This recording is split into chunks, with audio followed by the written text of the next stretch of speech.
My name is Lauren Mitchell. I was 34 years old when my family suddenly remembered I existed.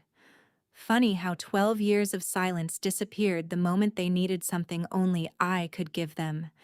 See, they forgot to invite me to every Thanksgiving, every Christmas, every birthday, every family vacation, for over a decade.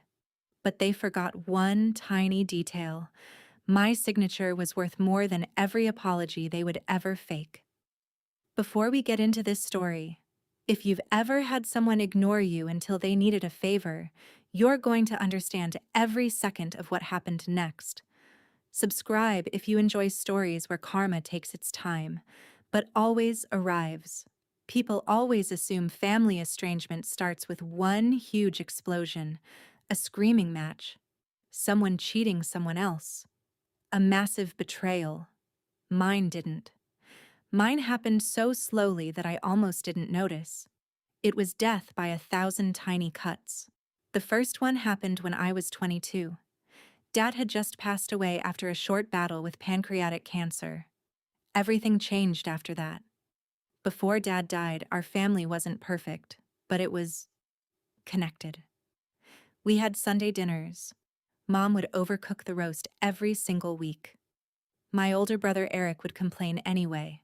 My younger sister Natalie would scroll through her phone under the table until Dad told her to put it away. We laughed. We argued. We were normal. Dad owned Mitchell Industrial Supply. Nothing glamorous. We supplied commercial hardware, machine components, construction materials. The kind of business nobody thinks about until they need it. Dad built it from scratch. 35 years of 14-hour workdays. He always said the company wasn't his greatest achievement. His family was. Looking back, I wonder how much that would have broken him, because the family he worked so hard to protect disappeared the moment he did. Mom changed first. Grief hardened her. She became colder, shorter with everyone, especially me. I was the one who looked the most like Dad. Same eyes, same stubbornness, same habit of asking uncomfortable questions. Sometimes I'd catch her staring at me, not lovingly, almost resentfully, like my face reminded her of everything she'd lost. Eric stepped into Dad's place almost immediately. He was 28, confident, loud, always believed being the oldest automatically made him the smartest. Dad had made him operations manager years earlier. Not because he was exceptional, because Dad believed responsibility could help people mature. It mostly didn't. Natalie stayed everyone's favorite. She was charming, funny, beautiful. The kind of person who could walk into a room and instantly have everyone's attention. I was the quiet one, the practical one, the one who handled paperwork, accounting, legal documents, taxes, contracts. Nobody celebrated those jobs, but the company couldn't function without them. Dad knew that. Which is why, before he died, he quietly made one decision nobody else seemed to remember. He left ownership equally. 1/3 to Mom, 1/3 to Eric, 1/3 to me, not Natalie. She received investments instead. She'd never worked at the company. I had, since college. Dad always told me, businesses don't survive because of the loudest people, Lauren. They survive because somebody notices the details. I didn't understand how important those words would become. Not yet. After Dad's funeral, life blurred together. Everyone promised we'd stay close. Everyone always says that after funerals. Then life happens. Or people show you who they really are. The first Thanksgiving without Dad arrived. I spent all morning making pumpkin pie, Dad's favorite recipe. I even used the old ceramic pie dish he'd bought Mom back in the 90s. Around noon, I checked my phone. Nothing. 1 o'clock. Nothing. 2. 3. Finally. I called Mom. She answered, sounding distracted. Oh. That was literally the first word. Oh. Lauren? Yeah. There was laughter in the background. Children, music, plates clinking. You guys already started? Silence. Then, oh honey. That tone. That fake sympathy. We thought you were spending Thanksgiving with Daniel. Daniel was my boyfriend. We'd broken up 3 months earlier. Everyone knew. I told you we split. Oh. More silence. Well, another pause. We've already eaten. I looked down at the pie cooling on my kitchen counter. I wasn't invited. It was just a misunderstanding. Then Eric shouted from somewhere behind her. Who is it? Mom covered the phone. Not well enough. It's Lauren. Another pause. Then, oh. Just, oh. Like I was someone calling about a warranty extension. Mom came back. We'll make sure it doesn't happen again. I believed her. I really did. Christmas came. No invitation. Natalie's birthday. Nothing. Mom's birthday dinner. Photos appeared on Facebook. Everyone smiling. Everyone together. Except me. I started wondering if I had somehow imagined being part of this family. So I called Eric. I noticed I wasn't invited again. He sighed dramatically. You always make everything awkward. What? You know Mom's still grieving. So, grieving means forgetting your daughter exists? You're being dramatic. That word. Dramatic. It's amazing how people use that word whenever they don't want to admit they've hurt you. I'm asking why nobody told me. You could have called? I stared at my phone. You were hosting. Phones work both ways. I almost laughed, because that's the trick manipulative people use. They rewrite responsibility. If they don't invite you, somehow it's your fault for not inviting yourself. That became the pattern. Every holiday, every family event, every vacation. Photos online, smiling faces, matching pajamas at Christmas, beach trips, birthday cakes, graduation parties for cousins, anniversary dinners, retirement celebrations. Everyone, except me. At first, I asked.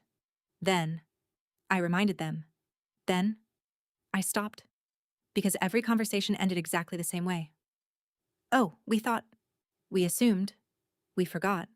It wasn't intentional. After the 5th year, I realized something.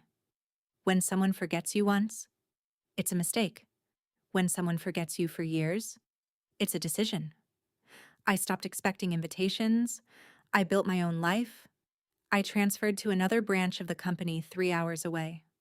Still handling accounting. Still reviewing contracts. Still quietly making sure payroll happened. Nobody noticed.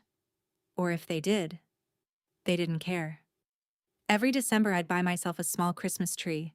I'd cook dinner for one, watch snow fall outside my apartment window. Sometimes I'd scroll through social media. Big mistake. There they'd be. Mom, Eric, Natalie, their spouses, their children, matching sweaters, family games, group photos captioned, "So grateful we're all together." All together. Except me. Not once. Not in 12 years. Eventually I stopped crying. That surprised me. People think healing feels warm. It doesn't. Sometimes healing is just running out of tears. Around year 7, I met Ben. He was kind, patient, a civil engineer.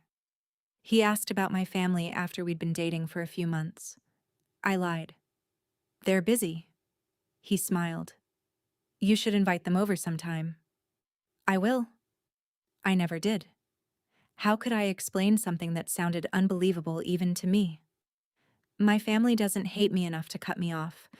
They just don't remember I exist. It sounded ridiculous. Even saying it inside my own head felt ridiculous. Ben proposed after 3 years. Small proposal. At a botanical garden. No crowd.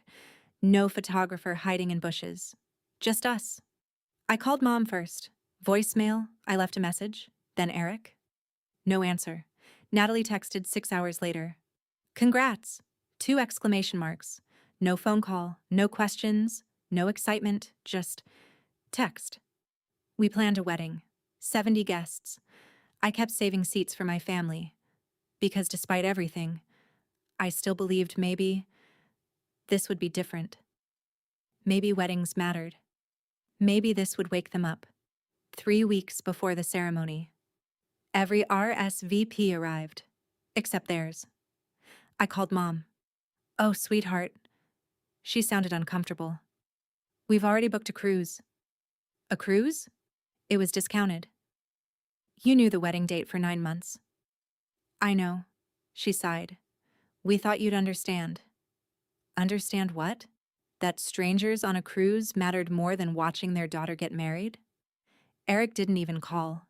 He texted, "Sorry, can't make it." Natalie posted photos from the cruise, matching tropical shirts, cocktails, sunsets. Caption, "Family time is priceless." I stared at that caption until my phone screen went dark. Ben found me sitting on the bedroom floor, still holding my phone. He didn't ask questions. He just sat beside me, wrapped his arm around my shoulders, and whispered, "I'm sorry." 3 words, from someone who wasn't related to me, yet somehow felt more like family than the people I'd spent my entire childhood loving. That night, I made myself a promise. I would stop chasing people who had spent 12 years proving they could live without me. I just didn't know. They were about to discover they couldn't. And when my phone rang 3 months later, with Eric's name lighting up the screen for the first time in almost 2 years, I had no idea that everything they had ignored, every contract I had read, every document Dad had signed, every quiet detail everyone overlooked, was about to become the single most important thing in all of our lives. Eric's name glowed across my phone screen. For a moment, I genuinely thought it had to be a mistake. He hadn't called me in almost 2 years. Not on my birthday. Not after my wedding. Not when Ben and I bought our first house. Not even when Mom had surgery the previous spring. A surgery I only learned about from a second cousin's Facebook post, nearly 3 weeks after she'd already come home from the hospital. Yet suddenly, on an ordinary Tuesday afternoon, my phone was ringing. I let it go to voicemail. 10 seconds later, it rang again. Then again. By the fourth call, Ben looked over from the kitchen table where he was reviewing blueprints. "You going to answer?" I stared at the screen. "I don't know." He watched me for a second before quietly saying, "Whatever this is, don't let 12 years disappear because somebody finally decided to dial your number." That was one of the things I loved about Ben. He never told me what to do. He simply reminded me who I was before other people tried to redefine me. The phone stopped ringing. A voicemail notification appeared. Then another. Then a text. "Lauren, please call me. It's important." Another. "It's about Dad's company." Another. "This is serious." I laughed.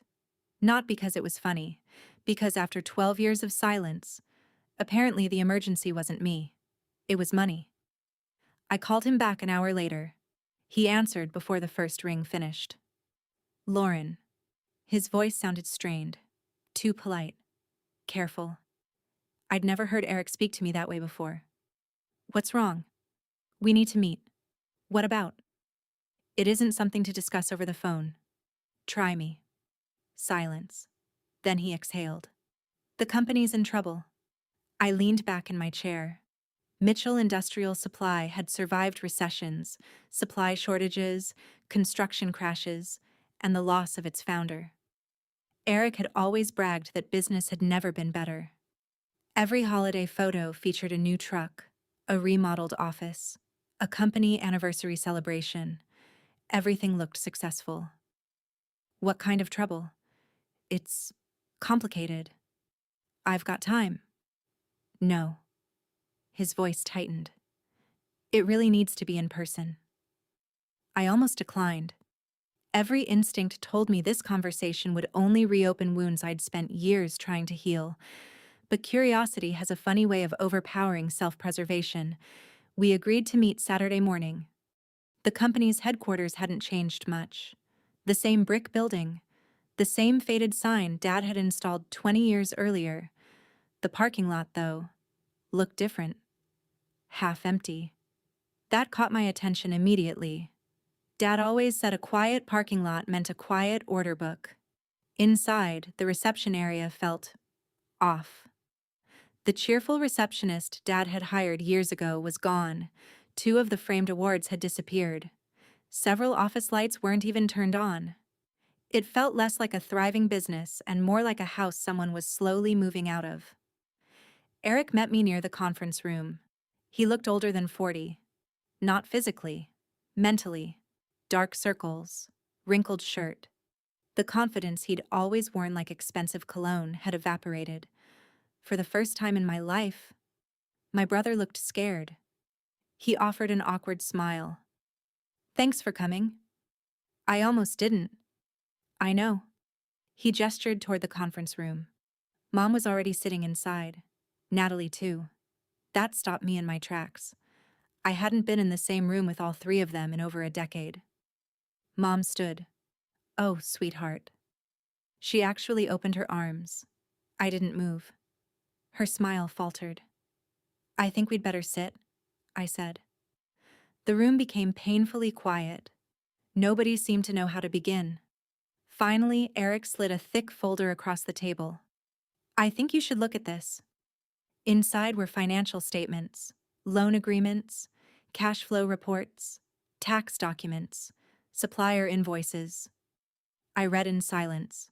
The more pages I turned, the colder I became. The numbers weren't just bad, they were catastrophic. Revenue had been dropping for 4 years. Debt had doubled. Operating costs had exploded. Several major contracts had been lost. The company had refinanced twice, then taken out another commercial loan, then another. I looked up. "How long has this been happening?" Eric rubbed his temples. "A while." "A while meaning?" 5 years. 5 years. 5 years of hiding the truth. 5 years of pretending everything was wonderful while posting smiling family photos online. 5 years without a single phone call. "You never thought to mention this?" "We thought we'd recover." "We almost did." Natalie finally spoke. COVID hit. Then supply chain issues. Then inflation. Then a major client filed bankruptcy. She wasn't wrong. Many businesses struggled. But something else wasn't adding up. I flipped through another set of papers. "These expansion loans." Eric nodded. "I wanted to modernize." "You borrowed almost $8 million?" It made sense at the time. "Did it?" He didn't answer. I kept reading. Then I found something even stranger. A page referencing ownership percentages. 33%, 33%, 33%. I frowned. I thought Natalie inherited investments. Mom and Eric exchanged a glance. Natalie looked away. Eric cleared his throat. "About that?" My stomach tightened. "What?" "We adjusted some responsibilities." "What responsibilities?" "You weren't around." I stared at him. "I wasn't around?" "You moved." "I moved because nobody invited me to anything." Mom sighed dramatically. "Lauren." "No." I looked directly at Eric. "What exactly did you adjust?" He hesitated long enough that I already knew I wasn't going to like the answer. "We've been telling the bank the ownership structure was simpler." "Simpler." He nodded. "They mostly dealt with me." "Mostly?" "Almost exclusively." I slowly closed the folder. "You've been representing yourself as sole decision-maker." It was easier. Easier than acknowledging your sister owns a third of the company? It wasn't personal. I actually laughed. Every time people say something isn't personal, it's almost always deeply personal. "So why am I here?" Nobody answered. Instead, Eric pulled out another document. He slid it toward me. The top line read, Commercial Debt Restructuring Agreement. Near the bottom, a signature line. Mine. The room suddenly made sense. Every fake smile, every awkward greeting, every forced attempt at warmth. They hadn't missed me. They'd found paperwork. I looked up. You need my signature. Mom leaned forward. It's only a formality. I smiled. It wasn't a happy smile. 12 years. What? You forgot my birthday 12 times. Nobody spoke. You forgot Christmas. Silence. Thanksgiving? Silence. My wedding. Mom shifted uncomfortably. You forgot I existed. That's not fair. I looked at her. No. We never forgot you. Oh? I reached into my purse, pulled out my phone, opened Facebook. I had saved them. Every single holiday photograph, every smiling caption, every family reunion, every Christmas morning, every Easter brunch, every Mother's Day, every anniversary, every vacation. 12 years. Hundreds of pictures. Not one invitation. I slowly turned the screen around. Then explain these. Nobody looked at them for long, because there wasn't an explanation, there was only evidence. Eric rubbed his forehead. We're trying to fix things. No, I said quietly. You're trying to fix finances. His jaw tightened. We're family. Those words landed in the room like an insult. Family. Now. Not when Dad died. Not when I sat alone every Christmas. Not when Ben and I got married. Not when I spent years wondering what I'd done wrong. Now. When millions of dollars were involved. Suddenly, family. I pushed the document back across the table. I'm not signing anything today. Mom's face fell. The bank needs it. I don't. You don't understand. No. I stood. I understand perfectly. As I reached the door, Eric spoke again. If the company fails, I paused. Everyone loses their jobs. That sentence stayed with me. Because unlike everything else he'd said, that wasn't manipulation. It was true. Nearly 60 employees worked there. Some had been with Dad since I was a child. Frank from shipping, Linda in payroll, George in receiving. People who had bounced me on their knees during company picnics. People who had nothing to do with my family's cruelty. Driving home, my emotions tangled together. Anger, vindication, guilt, confusion. Ben listened quietly as I explained everything. When I finished, he asked one question. Do you trust them? No. Do you trust the paperwork they handed you? No. Then don't sign anything. Simple. Obvious. Exactly what I needed to hear. Monday morning, I called the attorney who had handled Dad's estate years earlier. Or rather, his son. The original attorney had retired. His son, David Chen, now ran the practice. I'd like copies of every document connected to Mitchell Industrial Supply, I said. There was a pause. Everything? Everything. It may take a day or two. I'll wait. 3 days later, I sat across from David in his office. He placed an old leather binder on the table. I've been reviewing your father's estate planning. He looked puzzled. Something interesting? I think your family has forgotten a rather significant provision. My heartbeat quickened. What provision? He opened the binder carefully. There are actually 2 governing documents. I only remember one. Most people do. He adjusted his glasses. Your father amended the operating agreement 6 months before his death. I never knew that. I'm not surprised. He slid the amendment toward me. The paper had yellowed slightly with age. Dad's signature rested neatly at the bottom. So did mine. I'd signed it years ago without fully understanding why. David tapped a paragraph halfway down the page. You should read this carefully. I did. Then I read it again. Then a third time. My pulse became loud enough to hear. The amendment stated that any sale, Merger, liquidation, asset transfer, or refinancing exceeding a certain financial threshold required unanimous approval from every ownership partner.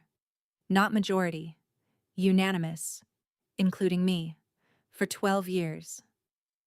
Eric had acted like I was irrelevant. Legally, I had been one of the most important people in the company. I looked at David. Does the bank know this? I don't believe so. Why not? He hesitated. Because someone appears to have been providing them incomplete corporate records. The room suddenly felt very quiet. If that's true, David nodded slowly. Then your brother has a much larger problem than needing your signature. I stared at Dad's signature, his familiar handwriting, his careful planning. For the first time in years, it felt like he was reaching across time itself. Almost as if he'd anticipated this. Almost as if he'd known that one day, the daughter everyone overlooked might be the only person capable of protecting what he had built. I closed the binder gently. Outside, rain tapped softly against the office windows. Inside, something shifted. For 12 years, I'd believed I was powerless. I wasn't. I had simply never been told where the power was hiding, and as David quietly slid another folder across the desk, one labeled Corporate Governance Violations, I realized this story was about to become far bigger than one signature. I didn't sleep much that night. Not because I was excited, because for the first time in 12 years, every memory I'd tried to bury came rushing back at once. Christmas mornings spent pretending I didn't care. Birthdays where my phone stayed silent. My wedding day, looking at 3 empty chairs I had stubbornly refused to remove because some foolish part of me still believed they'd walk through those doors. I'd spent years asking myself the same question. What did I do wrong? Now I was asking a different one. What had they done while I wasn't looking? The next morning, I met David again. He had spread the company's governing documents across a conference table. There are 2 separate issues, he said. The first is legal. The second is practical. I nodded. The legal one first. Your father intentionally gave every owner veto power over major financial decisions. He didn't trust any one person to gamble with the company's future. I smiled faintly. That sounds like him. He also wrote something else. David turned another page.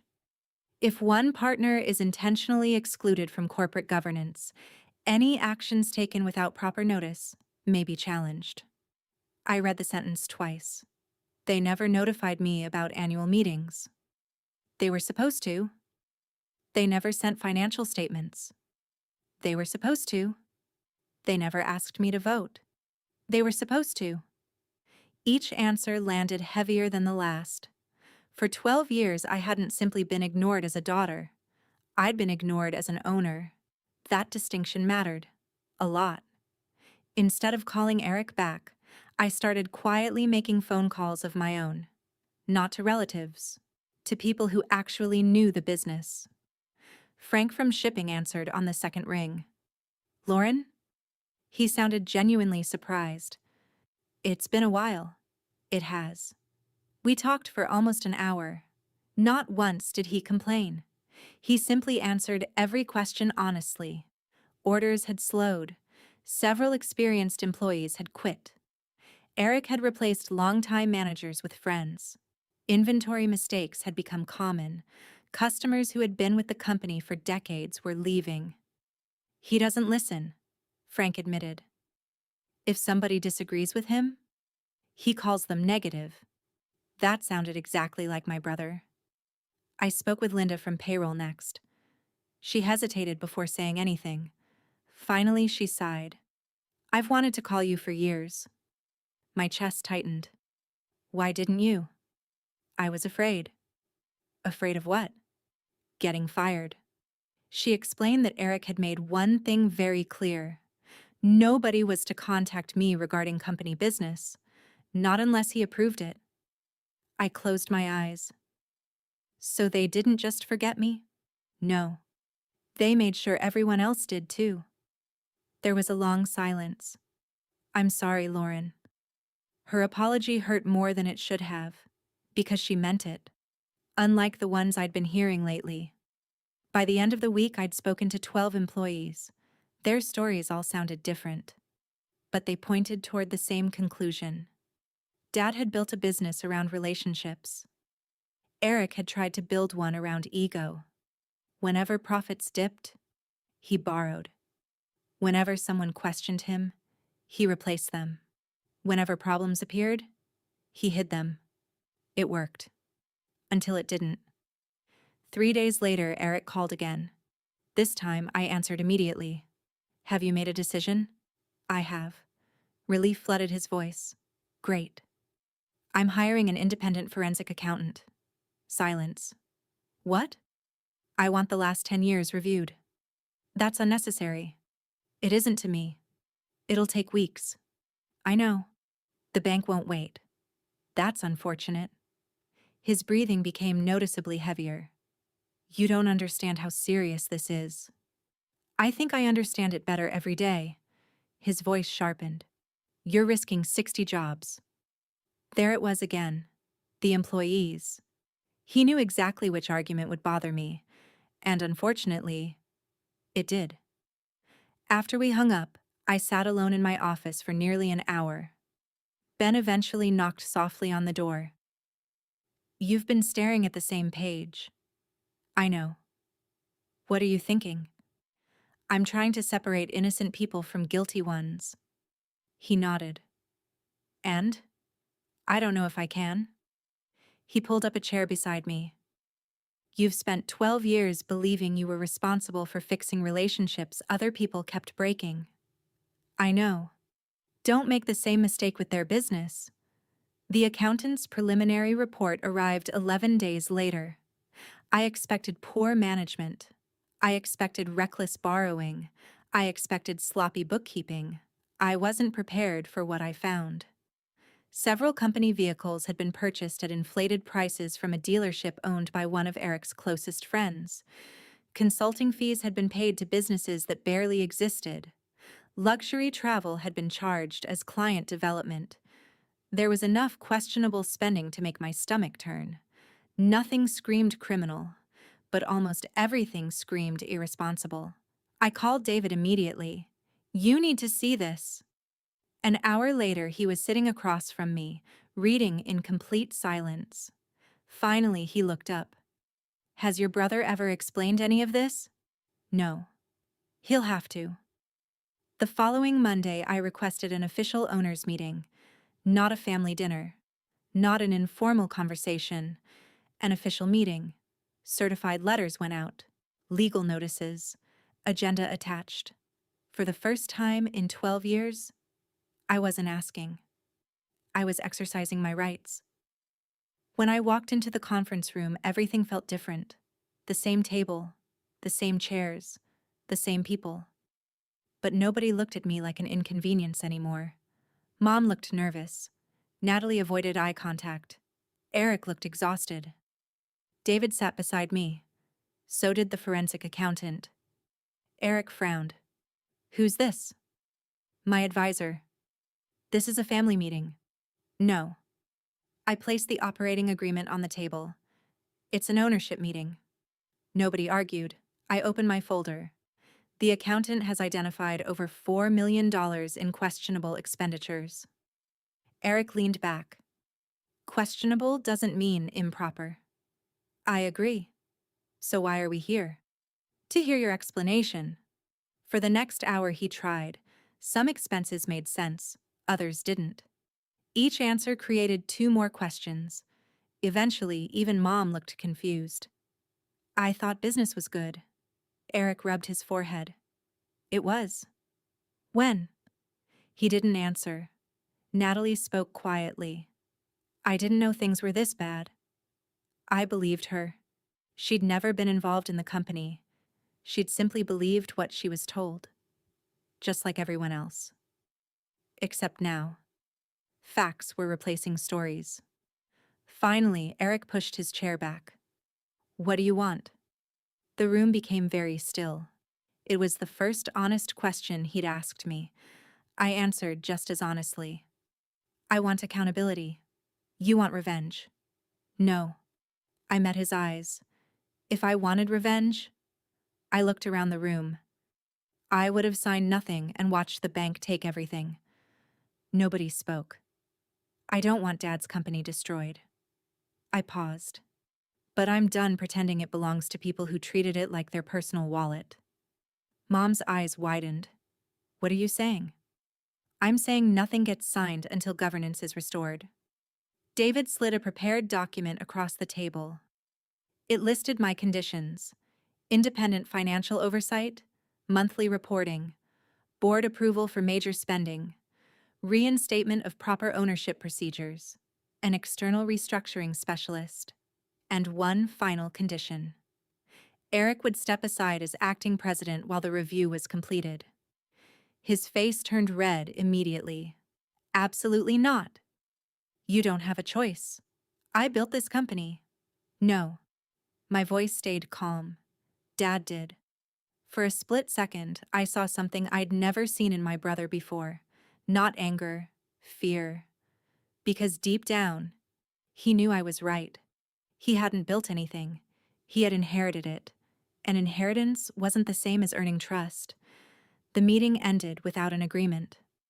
As everyone filed out, Mom lingered behind. She looked older than I remembered. Smaller somehow. "I know we haven't been perfect." I looked at her quietly. She continued. "I miss my daughter." The words hung between us. For years I'd dreamed of hearing something like that, but dreams change when they're kept waiting too long. "I missed my mother," I said softly. "For 12 years.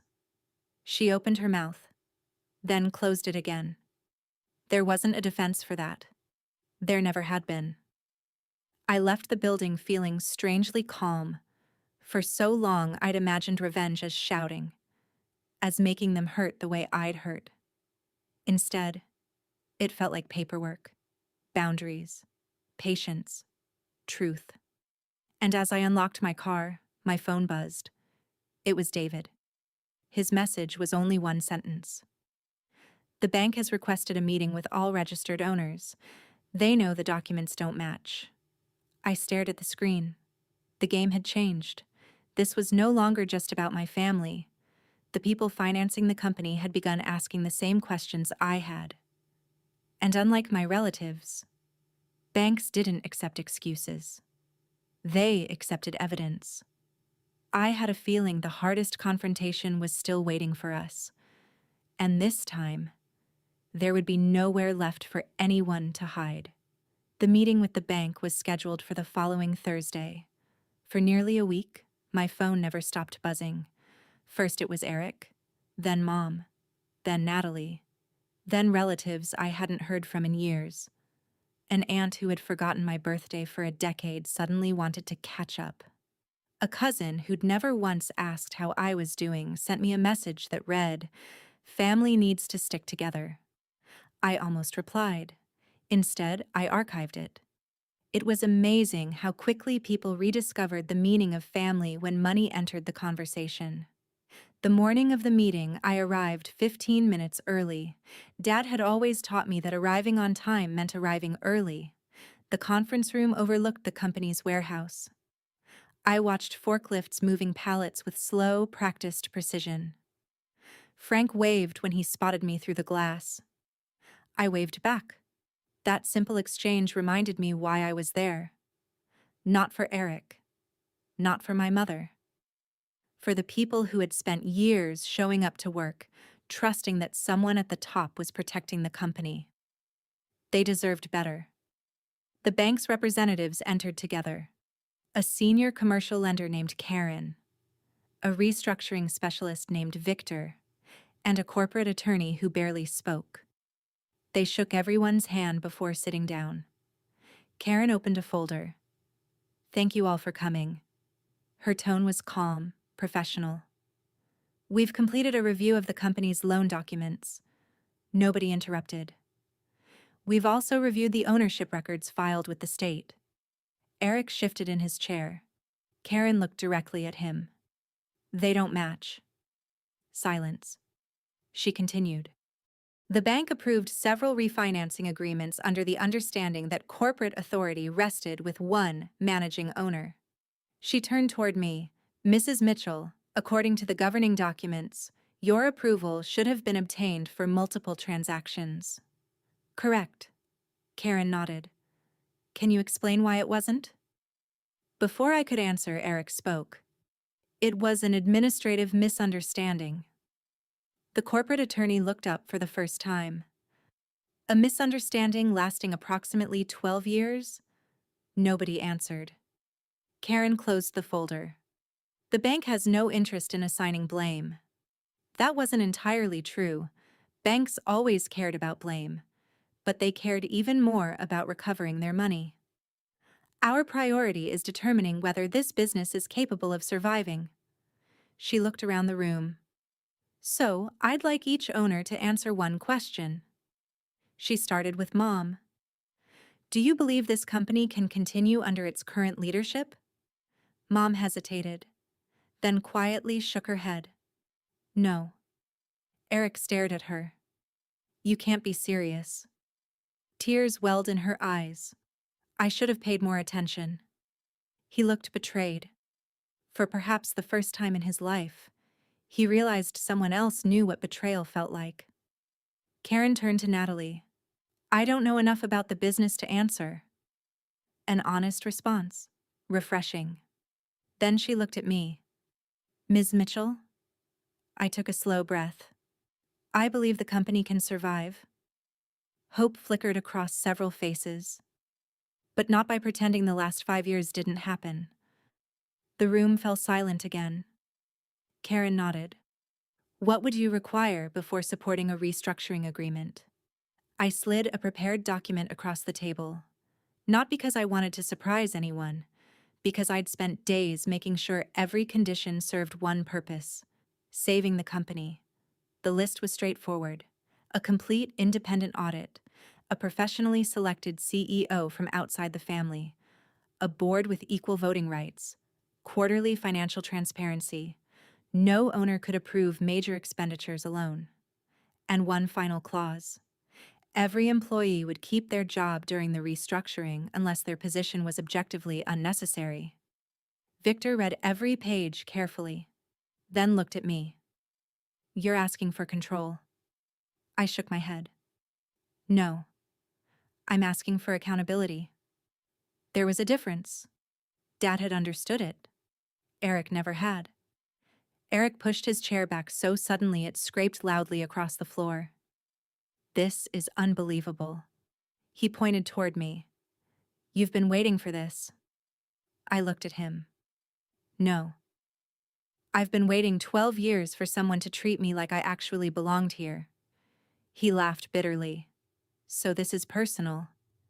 It became personal when you made it personal. He opened his mouth again, then stopped. Because there wasn't a single person in that room who hadn't seen the holiday photos, or heard about the wedding, or learned that I hadn't attended a single family gathering in over a decade. The silence condemned him far more effectively than any argument I could have made. The bank requested a short recess. Everyone filed into the hallway. Mom approached me carefully. She seemed unsure whether she had the right to stand beside me. Perhaps she didn't. I owe you an apology. I waited. Not because I wanted to punish her, because I wanted to know whether she actually had one. When your father died, I buried myself in Eric's version of everything. She wiped at her eyes. He always said you wanted distance. I frowned. He told us you were happier without family obligations. I felt as though the floor shifted beneath me. What? He said you were busy. He said you preferred spending holidays with friends. Every sentence hit harder than the last, because they explained something I'd never understood. Not everything, but enough. I called you. I know. I left messages. I know. She looked devastated. I thought you were pulling away. And you never thought to ask me? She couldn't answer. The truth was painfully simple. It had been easier to believe Eric than to have an uncomfortable conversation with her own daughter. That realization hurt her almost as much as it hurt me. When everyone returned, Karen spoke first. The bank is willing to proceed. Eric exhaled in relief. Under Ms. Mitchell's conditions. His relief disappeared instantly. What? The alternative is immediate default proceedings. The corporate attorney slid amended documents across the table. This is your opportunity to stabilize the business. Eric stared at the papers, then at me. You planned this? No, I answered quietly. Dad did. I rested my hand on the operating agreement. He believed no one person should ever have absolute control. For the first time, I understood exactly why. Eric signed last. His signature looked nothing like the bold, confident one I'd seen on earlier paperwork. It was shaky, uneven, almost reluctant. When the pen left the page, 12 years of unquestioned authority ended with a single stroke of ink. Not because I took something from him. Because he had finally reached the consequences of his own choices. The months that followed weren't dramatic. Real life rarely is. The new CEO made difficult decisions. Wasteful contracts disappeared. Several expensive consulting arrangements ended. New customers slowly returned. Old ones came back after hearing the company had changed direction. Frank called me 6 months later. You know, what? This place feels like your dad's company again. I sat quietly after he said that. Of every compliment I received, that one meant the most. Family was slower to heal. Some things never fully did. Mom began calling every Sunday. At first, our conversations lasted 5 minutes, then 10, eventually an hour. We didn't pretend the missing years hadn't happened.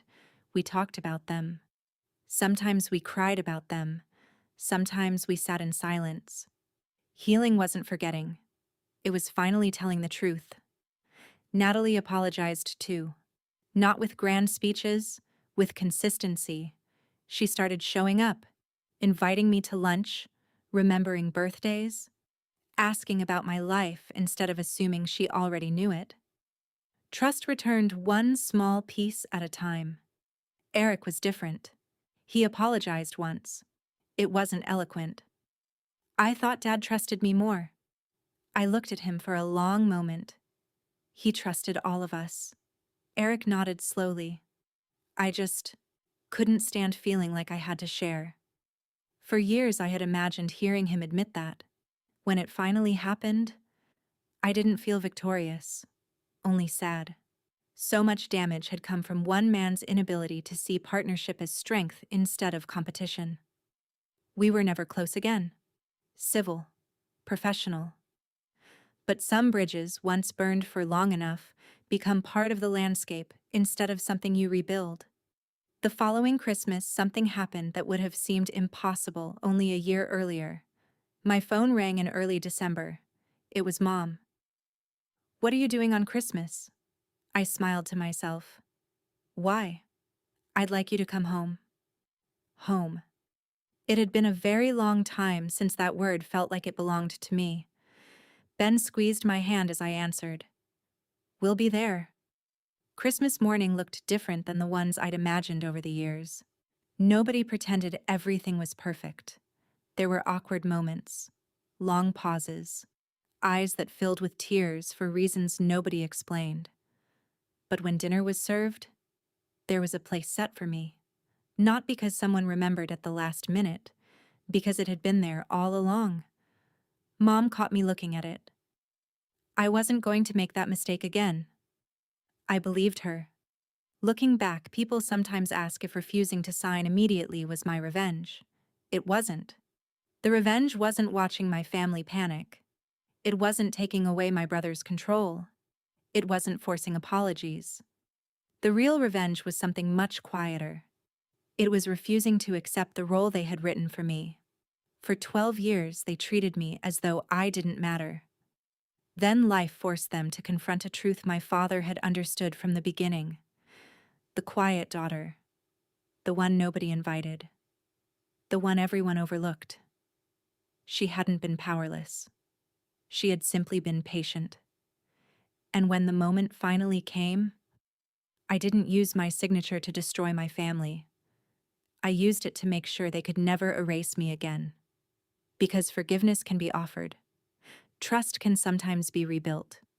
But respect must be earned. And this time, they earned the chance to sit at my table, not the other way around. People sometimes ask me whether I regret making my family wait. The answer surprises them. I don't regret making them slow down. I regret spending 12 years believing I had to earn a place in a family that should have loved me without conditions. The hardest lesson wasn't learning to say no. It was learning that boundaries aren't acts of revenge. They're acts of self-respect. My father understood something I didn't appreciate until much later. Character isn't measured when everything is going well. It's measured when someone finally has the power to get even. I could have walked away and watched the company collapse. I could have signed immediately and allowed the same cycle to continue. Instead, I chose accountability. Some relationships survived because people were willing to change. Others never returned to what they once were. That's the reality of betrayal. Some wounds heal into scars, and scars don't disappear. They simply remind you of what you've overcome. If there's one thing I hope anyone listening takes from my story, it's this. Never confuse being quiet with being weak. The people who overlook you today may one day discover that your integrity, your patience, and your courage were the very things holding everything together. In the end, I didn't need revenge to prove my worth. I only needed to stop letting other people decide it. If you enjoyed this story and believe karma doesn't always arrive quickly, but it almost always arrives eventually, don't forget to like the video and subscribe for more real-life inspired revenge stories every week. And before you go, let me know in the comments. If you were in my position, would you have signed the papers immediately, or would you have done exactly what I did? I'll see you in the next story.